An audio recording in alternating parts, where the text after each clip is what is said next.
इन्दसयवन्दियाणं त्रिभुवनहितमहुरविशदवक्काणम् अन्तातीतगुणाणं णमोजिणाणं जिदभवाणं। बोली श्री 1008 शांतिनाथ भगवान की जय। आचार्य श्री कुंद कुंद स्वामी की जय। हम सभी बड़े सौभाग्यशाली हैं जो हमें आचार्य कुंद कुंद स्वामी का महान ग्रंथ पंचास्तिकाय अध्ययन के लिए मिल रहा है। हम सभी इस ग्रंथ की एक एक गाथा को एक एक शब्द के उच्चारण और अर्थ के साथ समझने का प्रयास कर रहे हैं। आज की गाथाएं बहुत सरल है एक दृष्टि से। आज हम दो गाथाओं का अध्ययन करेंगे, क्रमशः 31 और 32 नंबर। इन दोनों गाथाओं में हमें जीव के अधिकारों की चर्चा मिलेगी, जो कि पिछली गाथाओं में प्रारंभ हुई है। अगुरु लघु गुण क्या होता है उसका थोड़ा सा खुलासा हम इस गाथा में देखेंगे। प्रदेशों की अपेक्षा से जीव कितना स्थान घेरता है यह भी हमें पता चलेगा। चलिए प्रारंभ करते हैं। गाथा क्रमांक 31। उच्चारण। अगुरु लहुगाणन्ता, अगुरु लहुगाणन्ता, तेहिं तेहिं, अणन्तेहिं अणन्तेहिं, परिणदा परिणदा, सव्वे सव्वे, देसेहिं देसेहिं, असंखादा असंखादा, सिय सिय, लोगम लोगम, सव्वमावण्णा सव्वमावण्णा, अगुरु लहुगाणन्ता अगुरु लहुगाणन्ता, तेहिं अणन्तेहिं, परिणदा सव्वे तेहिं अणन्तेहिं, परिणदा सव्वे, देसेहिं असंखादा देसेहिं असंखादा, सियलोगं सव्वमावण्णा सियलोगं सव्वमावण्णा।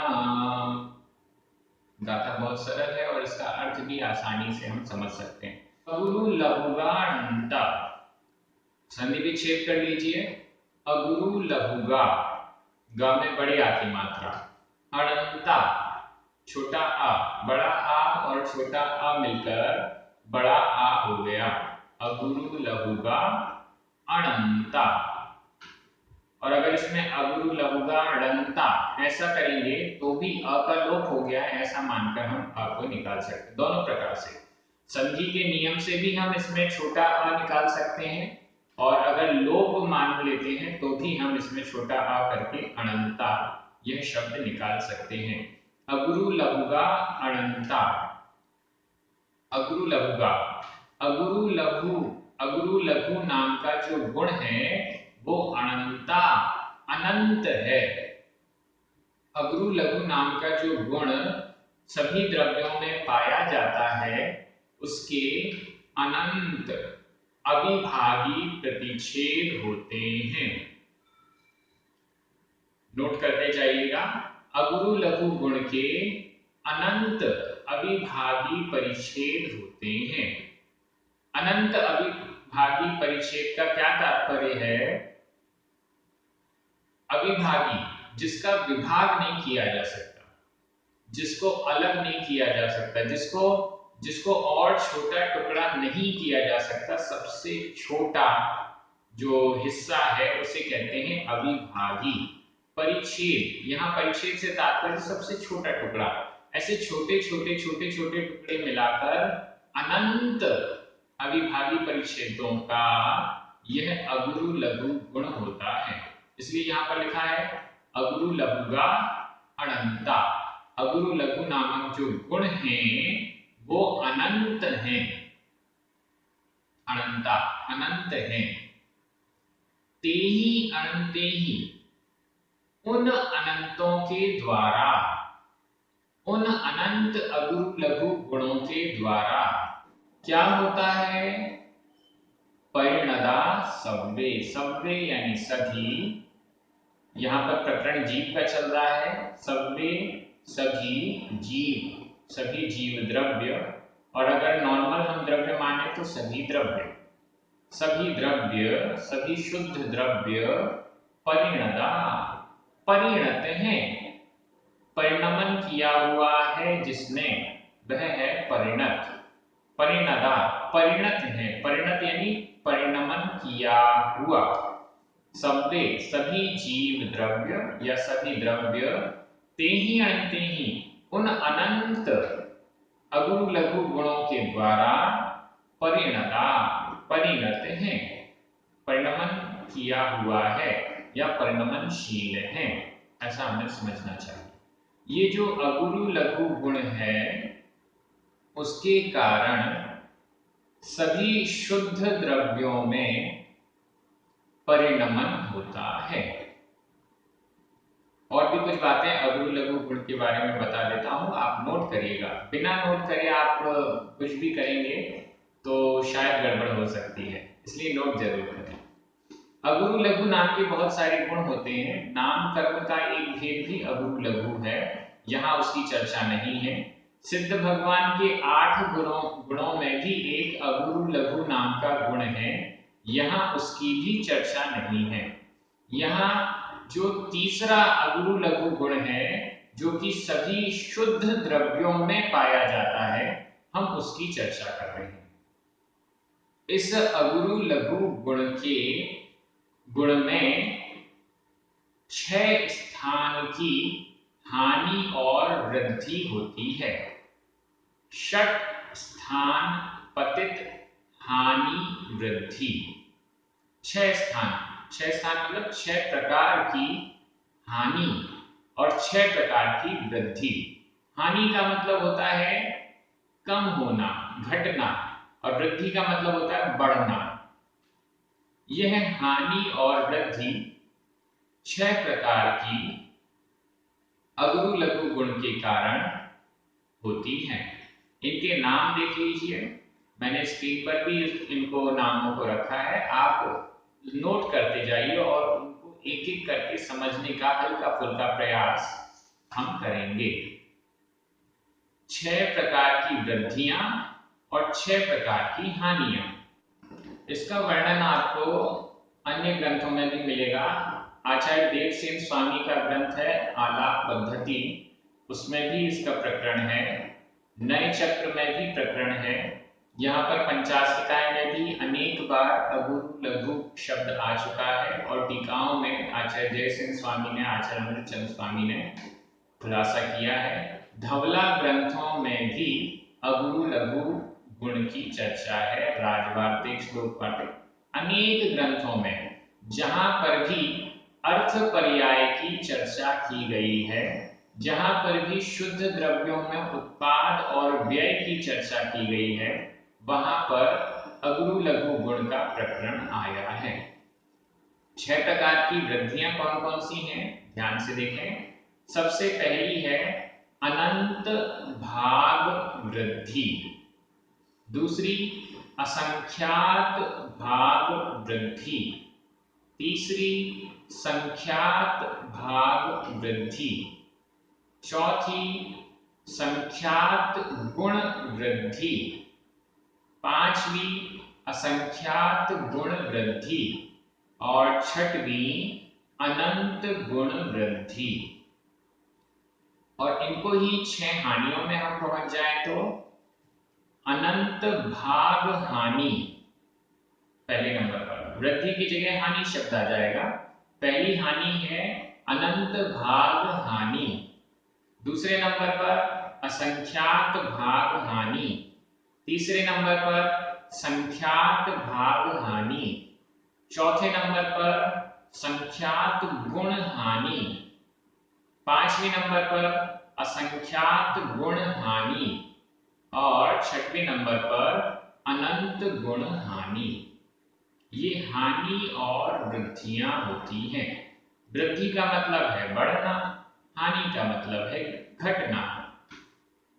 अगुरु लघु गुण में जो अनंत अविभागी प्रतिच्छेद होते हैं, इनमें ही, इनके गुणों में ही, गुण का मतलब इनके पावर, इनकी डिग्री हम मान सकते हैं, इसमें ही हानि और वृद्धि होती है। अगुरु लघु गुण में हानि वृद्धि होने से द्रव्य में ज्ञान बढ़ जाए या अन्य कोई गुण बढ़ जाए या घट जाए, ऐसा नहीं होता है। अगुरु लघु गुण में हानि वृद्धि सिर्फ उसी गुण में होती है, जो अन्य गुण हैं वो वैसे के वैसे ही रहते हैं, लेकिन अगुरु लघु गुण में हानि वृद्धि होने से द्रव्य में हानि वृद्धि मानी जाती है, द्रव्य में उत्पाद व्यय माना जाता है, द्रव्य में परिणमन माना जाता है। और द्रव्य में परिणमन हो रहा है तो द्रव्य के अंतर्गत जितने भी गुण हैं उन सब गुणों में भी परिणमन स्वीकार कर लिया जाता है। जैसे मेरे हाथ में परिणमन हो रहा है, मेरी उंगली हिल रही है, इससे हम ये मानेंगे कि पूरा शरीर हिल रहा है। शरीर का कोई भी एक हिस्सा हिल रहा है तो ये माना जाता है कि पूरे शरीर में हलन चलन हो रही है। इस दृष्टि से यहाँ पर अगुरु लघु गुण में हानि वृद्धि होने से पूरे द्रव्य में हानि वृद्धि मानी जाती है। जो भी शुद्ध द्रव्य हैं उन सब शुद्ध द्रव्यों में उत्पाद और व्यय इस अगुरु लघु गुण की हानि वृद्धि के कारण होता है। अशुद्ध द्रव्य जैसे संसारी जीव में कर्म के उदय के कारण उत्पाद और व्यय नजर आता है, समझ में आता है। वहां पर यह अगुरु लघु गुण की हानि वृद्धि गौण हो जाती है या प्रकट नहीं हो पाती है, उससे भी हैवी कर्मों का उत्पाद व्यय हमें नजर आता है। इसलिए वहां पर अशुद्ध द्रव्यों में इसका परिणमन दिखाई नहीं देता, शुद्ध में दिखाई देता है। यहाँ पर अनंत भाग वृद्धि, भाग का मतलब है डिवाइड करना, भाग देना, अनंतवें भाग वृद्धि, फिर असंख्यातवें भाग वृद्धि, फिर संख्यातवें भाग वृद्धि। गुण का मतलब है गुणा, मल्टीप्लाई, संख्यात गुण वृद्धि, संख्यातवें गुण वृद्धि, असंख्यातवें गुण वृद्धि, अनंतवें गुण वृद्धि, ऐसा। और हानि में भी वैसे ही समझें, अनंत भाग हानि, असंख्यातवें भाग हानि, संख्यातवें भाग हानि, संख्यात गुणा हानि, असंख्यात गुणा हानि और अनंत गुणा हानि। मान लीजिए हम इस हानि वृद्धि को कोई नंबर देकर इसको हम समझना चाहते हैं। मान लीजिए हमने कर दिया 9000 पॉइंट्स हैं। अब इन 9000 पॉइंट्स में हमें अनंत भाग वृद्धि करनी है, तो अनंत को 9000 बटे अनंत जितना आएगा उतनी वृद्धि कर दीजिए, उतना प्लस कर दीजिए। समझ में आ रहा होगा, कॉपी में आप नोट कर रहे हैं। हमने राशि मानी 9000। अब इसमें हमें 9000 का अनंतवां भाग करना है, तो 9000 बटे अनंत, और फिर जितना आए, जो भी पॉइंट में आएगा। वैसे तो हमारे अनंतवां भाग असंख्यातवां भाग करना हमारी बुद्धि का विषय नहीं है, लेकिन कैसे ये अनंत में भाग वृद्धि हानि होती है वो हम एग्जाम्पल के द्वारा समझने का प्रयास कर रहे हैं। तो अनंतवां भाग उसका करेंगे तो जितना आएगा उतना हमें वृद्धि कर देनी है, प्लस कर देना। मान लीजिए अनंत को हमने माना 5, ठीक है, आप समझ में आएगा। तो 9000 बटे 5, अनंत को हमने माना 5, तो 9000 बटे 5 कितना हुआ, डिवाइड कर लीजिए 1800, 9000 बटे 5 1800 आएगा। अब उसमें 9000 में 1800 हमने जोड़ दिए। इसी प्रकार फिर असंख्यात भाग वृद्धि, असंख्यात को हमने माना 4, तो 9000/4 जितना आया उतना जोड़ दिया। संख्यात को हमने माना 3, 9000/3 3000 आया तो उसको हमने जोड़ लिया। ऐसे करके भाग वृद्धि और इसी को गुणा वृद्धि, तो संख्यात गुण वृद्धि, संख्यात को हमने 3 माना है तो 3 गुणित 9000 इतनी वृद्धि कर दी। फिर असंख्यात गुण वृद्धि, असंख्यात को हमने 4 माना तो 4 गुणित 9000 इतनी वृद्धि। और अनंत को हमने 5 माना है तो 5 गुणित 9000 इतनी वृद्धि। इस प्रकार से हानि और वृद्धि होती है। यह भी हमारे शास्त्रों में धवला जी ग्रंथ आदि में बताया है कि इतने बार अंगुल के असंख्यातवें भाग बार जब अनंत भाग वृद्धि हो जाती है तो एक बार असंख्यात भाग वृद्धि होती है, ऐसा वर्णन भी आया है। तो इस पूरी 6 प्रकार की हानि और वृद्धि को समझने के लिए जब एक बार जब अंगुल के असंख्यातवें भाग बार अनंत भाग वृद्धि हो जाएगी तो फिर एक बार असंख्यात भाग वृद्धि होगी। ऐसे ही फिर अंगुल के असंख्यातवें भाग बार असंख्यात भाग वृद्धि हो जाएगी तो एक बार संख्यात भाग वृद्धि होगी। ऐसे ही अंगुल के असंख्यातवें भाग बार संख्यात भाग वृद्धि हो जाएगी तो एक बार संख्यात गुण वृद्धि होगी। अंगुल के असंख्यातवें भाग बार जब संख्यात गुण वृद्धि हो जाएगी तो एक बार असंख्यात गुण वृद्धि होगी।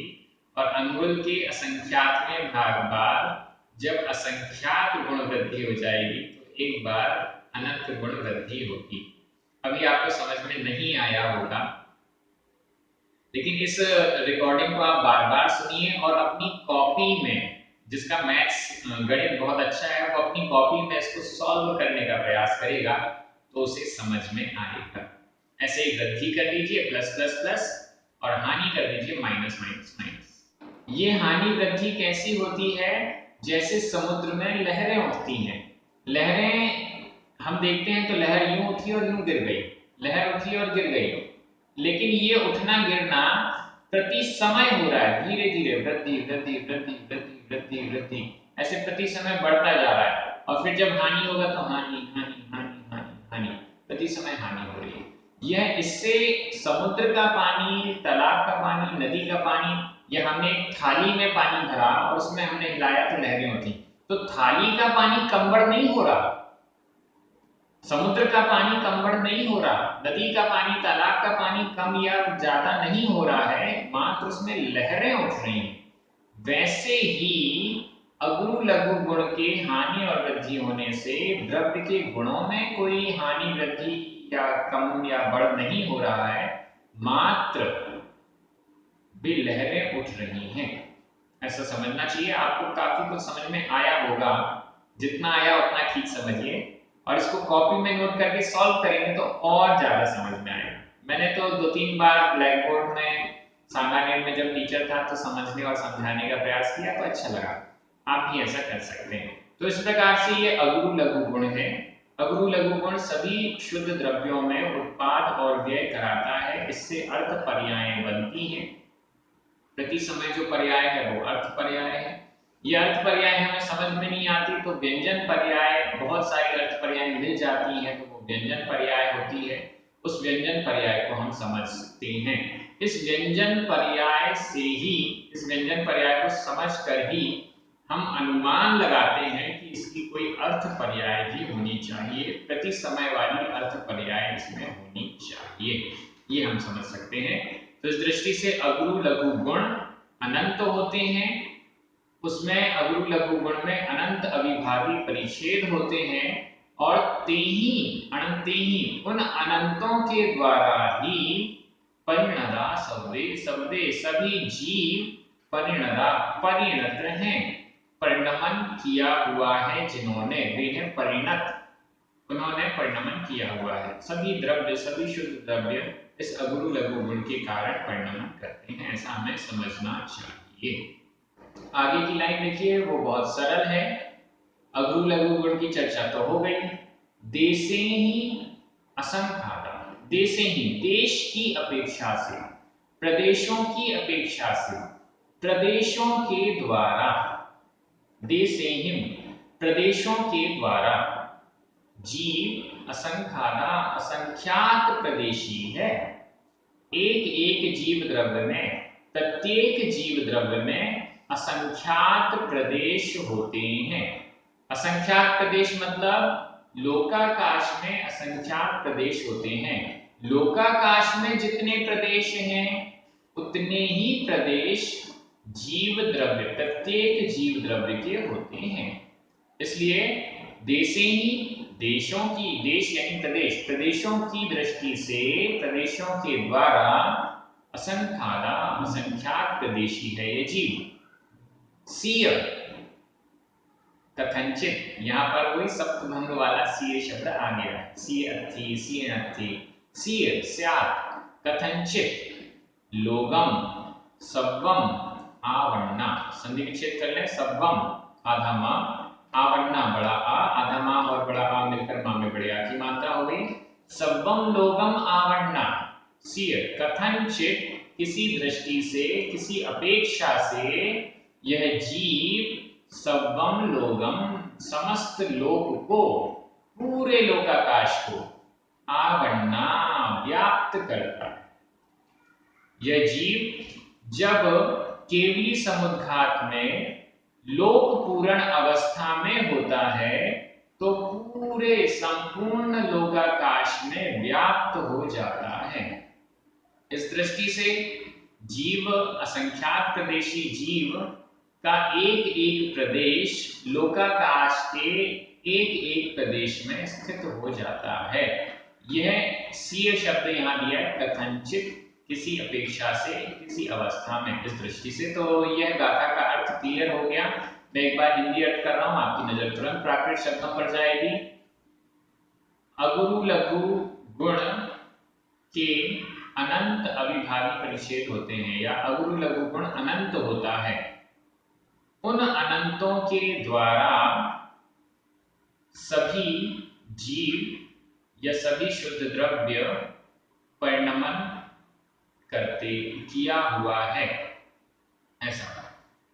प्रदेशों की अपेक्षा से असंख्यात है जीव, प्रदेशों की अपेक्षा से असंख्यात प्रदेशी है। किसी अपेक्षा से समस्त लोक को आवन्ना व्याप्त करता हुआ है। यहाँ पर परिणदा, आवन्ना ये दोनों ही भूतकालिक कृदंत के अनियमित प्रयोग हैं। तेहिम, अणंतेहिम, देसेहिम, इन तीनों में तृतीया विभक्ति का बहुवचन है। अगुरु लघुगा, अणंता, परिणदा, असंख्यादा, इन सब में प्रथमा विभक्ति का बहुवचन है।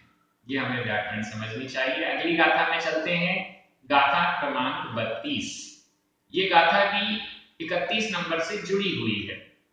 उच्चारण के चिच्च, के चिच्च, आधा च पूरा च, के चिच्च, अणावर्णा, अणावर्णा, आधा पूर्णा, मिच्छादंसन, कसाय, जोग, जुदा, विजुदा, य, तेहिम, तेहिम, बहुगा, सिद्धा, संसारिणो, जीवा।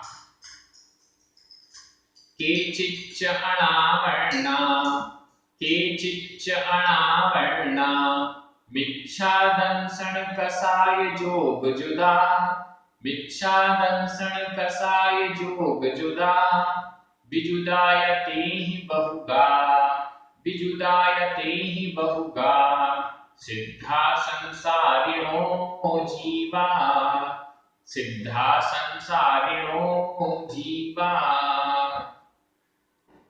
गाथा बहुत सरल है, इसका अर्थ एकदम सरल है। देखिएगा, केचिच्च, केचिच्च संधि विच्छेद कर सकते हैं। केचित आधा त और च, केचित च यानी और, केचित कुछ, और कुछ अणावर्णा।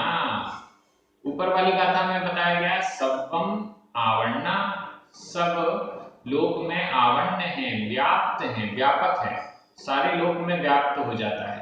लेकिन केचित कुछ, केचित यानी कई, अनेक, केचित यानी कुछ जीव अनावरणा अव्यापक भी हैं। किसी अवस्था में जीव सर्वलोक को व्याप्त करता है और शेष सभी अवस्थाओं में, अन्य अवस्थाओं में अनावरणा अव्यापक है, व्यापक नहीं है, सारे लोक में व्याप्त नहीं होता है। केवली समुद्घात की लोक पूर्ण अवस्था को छोड़कर शेष अवस्थाओं में, दंड कपाट प्रतर इन अवस्थाओं में, या नॉर्मल जब जीव संसारी अवस्था है तो उस अवस्था में भी समस्त लोक को व्याप्त करके नहीं रहता है, बल्कि लोक के असंख्यातवें भाग को व्याप्त करता है, असंख्यात बहुभाग को व्याप्त करता है, और केवली समुद्घात की अवस्था में संपूर्ण लोक को व्याप्त करता है। ये हमें समझना चाहिए। एक छोटा सा भी जीव है, चींटी भी है, या चींटी से भी बहुत छोटा जीव है, तो वह भी लोक के असंख्यात प्रदेशों में रहता है। एक प्रदेश में नहीं रह सकता, संख्यात प्रदेश में भी नहीं रह सकता, असंख्यात प्रदेशों में ही रहता है। और ये असंख्यात प्रदेश इससे कम में नहीं रह सकता, कितना भी छोटा क्यों ना हो। अंगुल का असंख्यातवां भाग, ये अंगुल है, इतनी सी ये अंगुल है, इस अंगुल का भी असंख्यातवां भाग जो हिस्सा है वह भी लोकाकाश के असंख्यात प्रदेश है। वो एक प्रदेश नहीं, संख्यात प्रदेश नहीं, ऐसा समझना चाहिए। तो केचित च अनावरणा, कुछ हैं जो अव्याप्त हैं, पूरे लोक में व्याप्त नहीं है। ठीक है, ये बात हो गई। ऊपर वाले सर्वम आवरणा, नीचे केचित च अनावरणा। अब दूसरी बात, मिच्छा दंशन कसाय जोग जुदा। कुछ जीव हैं, अब ये केचित शब्द इसमें भी लगा लीजिए, कुछ जीव मिच्छा दंशन, मिथ्या दर्शन, कषाय, जोग, योग, इससे जुदा यानी सहित हैं। जीवा शब्द लास्ट में लिखा हुआ है। केचित जीवा, कुछ जीव मिथ्या दर्शन, कषाय, जोग, जुदा, इनसे सहित हैं। जुद यानी सहित, मिथ्या दर्शन, कषाय और योग से सहित हैं। विजुदायते ही बहुगा, य और ते ही विजुदा, उनसे वियुक्त, उनसे रहित, उन मिथ्या दर्शन, कषाय और योग से रहित बहुगा, बहुत से हैं। बहुगा शब्द दोनों में लगा दीजिए। बहुत से मिथ्या दर्शन, कषाय और योग से सहित हैं, और ते ही विजुदा बहुगा, उनसे वियुक्त, उनसे रहित भी बहुगा, बहुत से हैं। और ये दोनों प्रकार के जो जीव हैं वो कौन हैं? सिद्धा संसारिणों। जो मिथ्या दर्शन, कषाय और योग से रहित हैं वो तो सिद्धा, सिद्ध हैं, और जो मिथ्या दर्शन, कषाय, योग से सहित हैं वे संसारिणों, संसारी हैं। सिद्ध जीव भी बहुगा, बहुत हैं, अनंत हैं, संसारी जीव भी बहुत हैं, अनंत हैं। इस अपेक्षा से बहुगा शब्द दोनों में लगा हुआ है। यहाँ पर अनावरणा, जुदा, विजुदा, बहुगा, सिद्धा, संसारिणो, जीवा, इन सब में प्रथमा विभक्ति का बहुवचन लगा हुआ है। तेहिम, यह तृतीय विभक्ति का बहुवचन है, और बाकी शब्द सरल हैं, आपको समझ में आ गए हैं। इस प्रकार से ये गाथा भी बेहद सरल है। मैं एक बार हिंदी में अर्थ कर रहा हूं। कुछ जीव लोक में व्याप्त नहीं है, मतलब लोक में, संपूर्ण लोक में व्याप्त नहीं है। कुछ जीव, अनेक जीव, अनंत जीव मिथ्या दर्शन, कषाय और योग से सहित हैं, वे संसारी हैं, और जो इनसे रहित हैं वे सिद्ध हैं, ऐसा समझना चाहिए। इस प्रकार से इन दोनों गाथाओं का अर्थ हो गया। आप बहुत अच्छे से पढ़ रहे हैं, कठिन कठिन बातें पढ़ रहे हैं, नोट्स बनाते जा रहे हैं, बड़े विनय और भक्तिभाव से पढ़ रहे हैं। यही पुरुषार्थ हमारे कल्याण का निमित्त बने, इसी भावना के साथ जितने भी पुण्यार्जक वीडियो का पुण्यार्जन कर रहे हैं, इस स्वाध्याय को YouTube पर परमानेंट कर रहे हैं, उन सबको बहुत बहुत धन्यवाद। सभी को जय जैन, जिनवाणी माता की जय।